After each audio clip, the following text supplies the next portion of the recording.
The grimdark lore of Warhammer 40k, why the real world isn't so bad. This video will contain disturbing topics, disturbing imagery, offensive language, and straight-up heresy. Cry about it. Villains are cool. These are 4 questions, all answered by that same statement. So, what if you want everyone in your fictional universe to be really cool? Make them all villains. This is a feature of grimdark fiction. There's not going to be heroes, there's no defeating the villains, there's no happy endings, and the term grimdark, well, it comes from Warhammer 40k. What's Warhammer 40k? Well, it's a tabletop game. You collect these miniatures, and you paint them, and you customize them, and it's supposedly very fun. What's the 40k part of that? That's the year, as in Gregorian calendar. They are so far ahead of us that they stopped using centuries to measure time. They're now measuring things in millennia. The scale of this universe is absolutely massive, okay? Warhammer takes place basically across the whole Milky Way. Here's a map of most of the relevant places. There's Earth. Teeny tiny little Earth, or Terra as it's more commonly known in the 41st millennium. If you notice this weird crack, mark, stain, whatever you think it is in the map, that's actually a tear in reality leading into something called the warp. What is the warp? Hell is real! Thank you, JonTron, but it's more than that. The warp is the realm of souls, the immaterium. It's a dimension made of emotion and psychic energy. Every thought, every emotion you feel is projected into the warp. In the warp, every thought is given form, every metaphor made a literal meaning, every nightmare given flesh. The warp is useful. There are people who can harness the powers of the warp, and they're called psychers. It's effectively magic, just don't worry about it.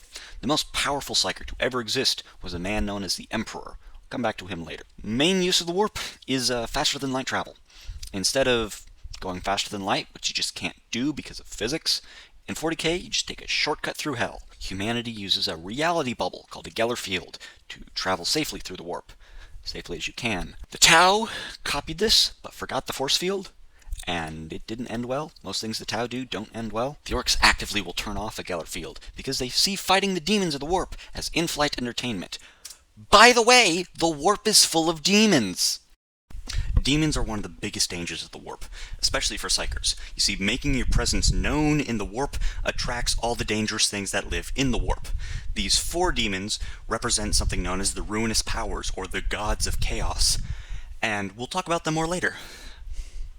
Warhammer 40k has a lot of factions, like a lot of different factions.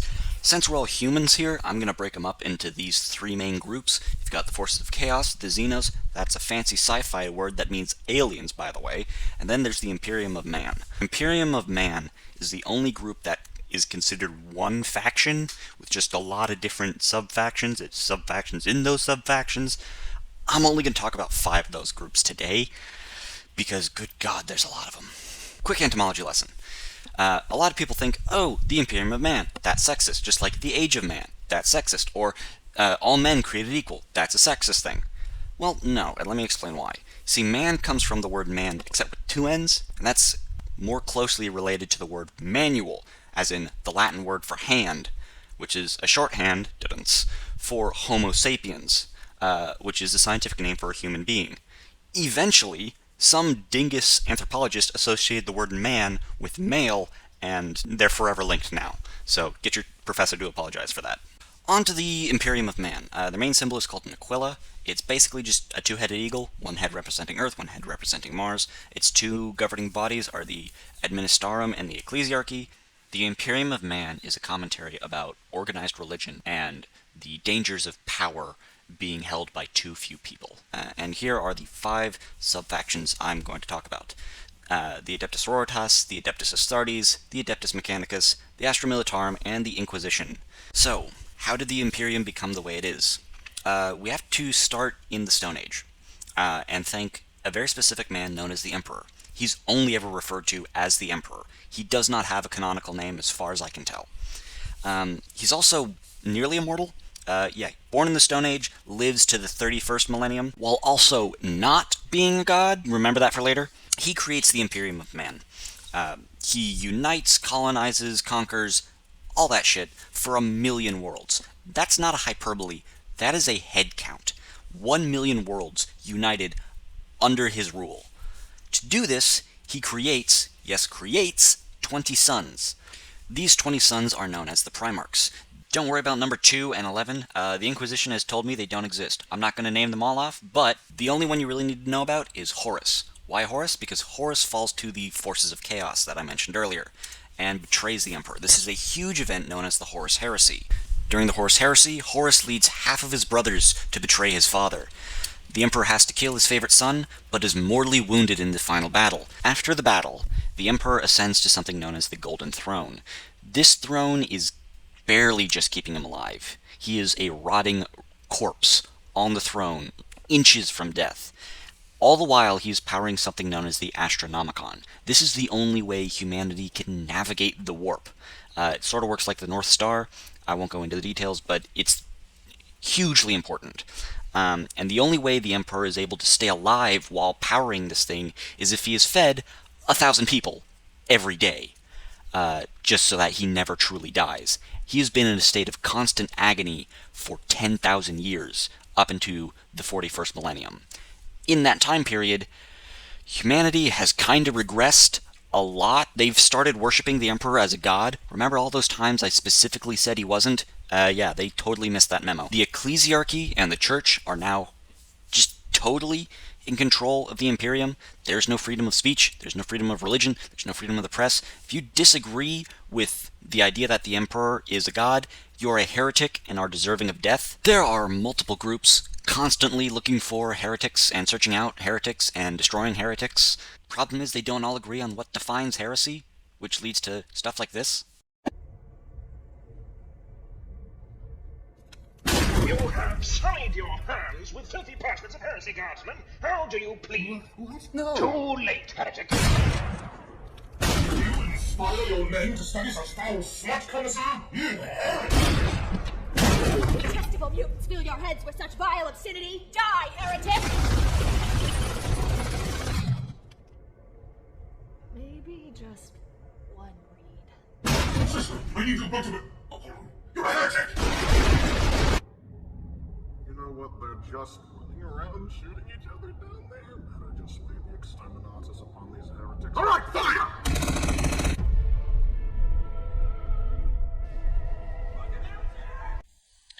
Now, here are the 5 factions I mentioned I was going to talk about of the humans. First of all is the Adeptus Sororitas. They are the most badass women in the entirety of fiction, and I will die on that hill. They are just zealotous space martyr nuns. The Adeptus Sororitas are the military arm of the ecclesiarchy, or the imperial church, and are a great example of why no religion should have one of those. They believe in 3 main things: faith, fire, and martyrdom. They have a holy trinity, which is just their 3 favorite guns: the bolter, the flamer, and the melta. If they have to attack a planet, they won't have a dropship that just flies them down. No, they drop a church from low orbit onto the battlefield. Let me say that again. They drop a church from orbit onto the battlefield and rush out and fight their enemies. Their main battle tank is a pipe organ rocket launcher. They're the most badass women in fiction, and I will die on this hill. Up next are the Space Marines. These are the Emperor's Angels, the Adeptus Astartes. These are the poster boys of Warhammer 40k. Most art, most promotional material you'll see is going to have them in it. They are your super soldiers. We're talking 2 hearts, we're talking 3 lungs, we're talking skin like iron, titanium bones, 8-foot tall weapons of mass destruction in a person form. Alright, they are venerated so high above your common soldier, they're more equivalent to demigods than just a basic bitch super soldier. The Adeptus Mechanicus. Have you ever felt uncomfortable in your own skin? Have you thought about taking it off? That's the Adeptus Mechanicus. They are technophilic engineer priests. They believe every piece of technology has a spirit inside of it. If you want your computer to work, if you want your gun to fire, if you want that YouTube video you're currently watching to load, you need to pray to it. They're the only ones who are actually able to manufacture things because technology just plummeted. No one really knows how it works anymore. Also, they believe the path to enlightenment is to saw off your arms, remove your organs, and replace them with mechanical parts, because that will make you more like machines, and machines are holy. There's a lot of commentary about the dangers of industrialism. One example is if they need more space for factories on a factory world, they will boil off the oceans just to make more room for factories. Up next, the Astra Militarum. In a world of super soldiers, space nuns, and aliens and demons and all that shit, the Astra Militarum is untold billions of regular people with like modern day flak armor and a dinky laser rifle. Their battles typically consist of enough artillery firepower to destroy Ohio a dozen times over, and a life expectancy measured in hours. They are a commentary on how we view soldiers, specifically the grunts, which we expect to die. And there's something just poetic about a regular person charging the horrors of this universe and willingly doing so for the God Emperor. It's just beautiful. Also, this book, Cadia Stands, something I'm currently listening to. Highly recommend it. You will cry. Last but not least, The Inquisition. These are probably the ones with the best stories written about them, simply because of the nature of the Inquisition. They're like detectives or secret police, except they have more authority than like regional governors, and that's scary. Their job is to hunt out heretics, demons, just threats to the Imperium, and they have absolute power to do that. They are the only ones able to commit exterminatus, which is just, I sentence this world to death. It's going to take too much time to fix it, just blow it up. Do I need to explain the commentary behind this one? I think it's fairly self-evident. Too much power for any one person to have. I've brought up the Chaos Gods or the Ruinous Powers before, but let's look at them a bit more directly. First, we have Khorne. He's the war god. Best way you can understand him is through these two quotes. Blood for the blood god, skulls for the skull throne. Khorne must always have blood, yours or theirs. Yeah, so long as blood is flowing, so long as war is happening, so long as people are dying, Khorne's getting more power. Next is Tzeentch. Tzeentch is the architect of fate, the changer of ways. He's the most manipulative and eldritch of the Chaos Gods, and people will just go crazy from looking at his mouth, vagina, not sure what else you'd call that. Next is Nurgle. You can think of Nurgle kind of like the Grim Reaper. He's all about plague, disease, and these are his gifts. You see, Nurgle has the epithet of the grandfather. He's always depicted in front of this large pot in which he's brewing, Ebola cancer, syphilis, leprosy, all that shit, as like the most horrible plagues you could possibly imagine. He doesn't see himself as doing a bad thing. Next is Slaanesh, and if you thought, hey, this is the sex one, you'd be partially right, but not entirely. Slaanesh is the Prince of Pleasure, she who thirsts, the god of extraordinary excess. So sex is part of that, but it's not exclusively that.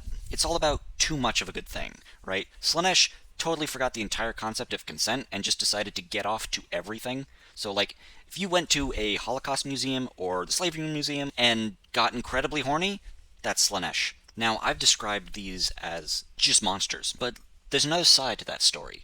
Khorne, for instance, is, blood, death, murder, slaughter, slaughter, but Khorne is honest.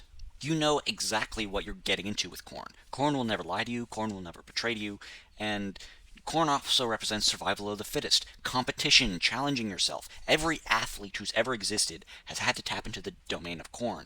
And there's more than just the evil side of violence. There's fighting for good, fighting for what you believe in, defending your family. Next, Tzeentch. Yes, Tzeentch is the only one out of these four who will actively screw over his own followers. Tzeentch represents the one concept that will push mountains more consistently than anything else. Hope.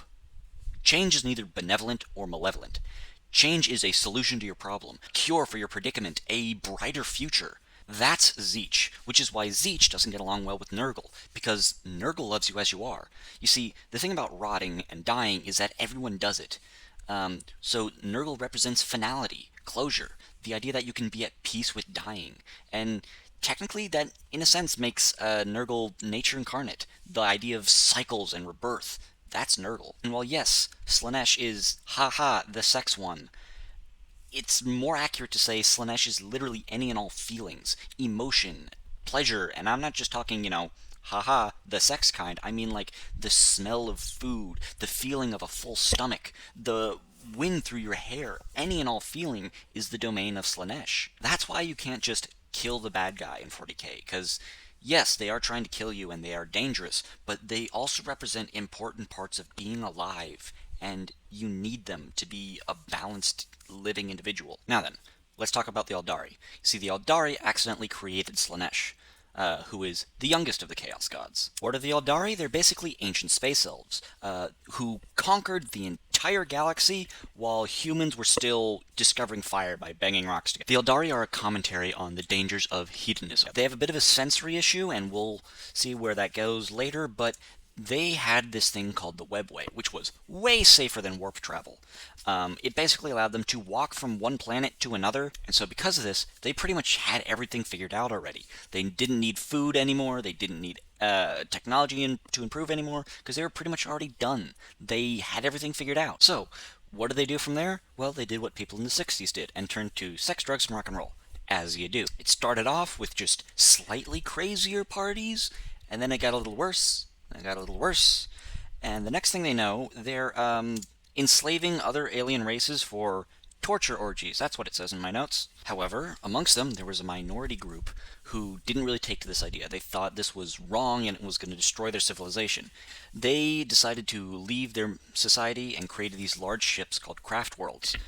They are the size of continents. Once on these ships, they fly as far away as they can, away from the rest of the Eldari civilization. The rest of the Eldar continued to do what they were doing before. Now, this Eldar population numbered in untold trillions, and remember how everything gets projected into the warp?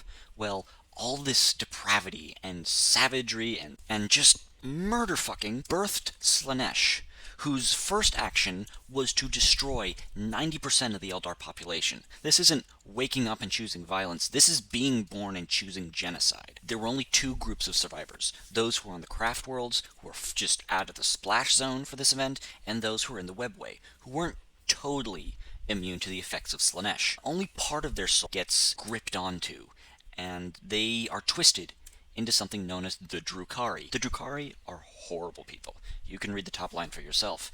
Slaanesh is satiated by people doing Slaanesh things. So by inflicting suffering onto others, the Drukhari don't have their souls ripped out of their bodies. Eventually, they get used to just torturing people, and they just start having fun with it. And it just becomes part of the life for them. This is what a good chunk of them look like. They basically live in weaponized BDSM gear and or torture limbs, and they're quite ferocious warriors. They also refer to human beings as Monkai. Why? Well, it turns out monkeys was already taken by racism, so they had to go with something else. Moving on to the least racist faction, and possibly least evil faction, the Tyranids. Why are they the least evil? Because they're just hungry. It's our fault for being made out of food. That's right, the only way to justify these things not being the bad guys is to victim blame carbon-based life forms for being made out of flesh. Speaking of flesh, they can adapt bioweapons to fight literally anything. They need bullets, they make these little bug things that they shoot as living bullets, and when they hit you, they bite and burrow into your skin. It's very disgusting. The most horrifying part about these things is how they came into the Milky Way galaxy. See, they're not actually from the Milky Way. They arrived from one angle of the Milky Way, then arrived from a different angle, and if you know anything about geometry, the only way that makes sense is if the entire Milky Way is already surrounded by them, which is terrifying. Enjoy sleeping with that one. So, the Tyranids are the newest faction timeline-wise. Now let's look at the oldest faction timeline-wise. These are the Necrons. But before we can learn about the Necrons, we have to understand where they came from. And it all starts with a race known as the Necron Tyr. They lived on a planet that was basically irradiated. Most of them died from cancer by like 30. Life sucked for them. The Necron Tyr wanted to find a way to just not die from cancer, and so the logical jump was to immortality, and they found a group called the Old Ones. They were like psychic space frogs, and they're called the Old Ones because they were the first race to ever gain sentience. The first ones to ever explore the galaxy. So when the Necron Tyr find them, they're like, please, you must have the secret to immortality. Please, teach us how to not die. The Old Ones are like, ew, you have cancer. Get away from me. And so the Necron Tyr do the logical thing from there, which is to declare war on them. And they get their shit rocked. After that, the Necrons find another group called the Catan. And they're like, hey, we also hate the Old Ones. Tell you what, we'll give you immortality. Just give us your bodies, give us your souls, and be our slaves. Don't worry about those last stipulations. And thus, the Necron Tyr became the Necrons, these Egyptian-looking space terminators. They just completely wiped out the Old One. And eventually they overthrew the Catan and turned them into weapons. Because why wouldn't you turn your gods into weapons? The problem is, the Old Ones created a bunch of different races to help them fight the Necrons, such as the Eldari and the one we're going to get to next, the Orcs. The Necrons decided, hey, let's just sleep and wait for all these mortals to just die off, and then we'll wake up, the universe will be ours. And that plan was working until the Adeptus Mechanicus woke them up. And now, on to everyone's favorite fungus, the orcs. These green boys are the comedic relief of 40k. They're big, dumb, and violent. In fact, their whole culture is based around violence. When an orc dies, they release a bunch of spores that grow into more orcs. So not only are they not afraid of death, they find it hilarious. On top of that, orcs have a biological need for a good fight. Fighting for orcs is like sleep for us. It'll affect your health if you go too long without it. Because of this, orcs never really build up cities. They just kind of go from one battlefield to another in something known as a... To define this term, I'm going to quote Amberly Vale. She's an inquisitor from the Ordo Xenos. It is her job to study and kill aliens. Orc hierarchies are based around height, just like their current leader. Margaret Thatcher, Gazgul Mag Uruk Thraka. Monarchish philosophy heavily believes in the idea of might making right. Speaking of belief, orcs are literally fueled by mob mentality. What I mean by this is, if enough orcs believe something to be true, reality changes to make it true. The fact that orcs are really stupid and affects the whole world.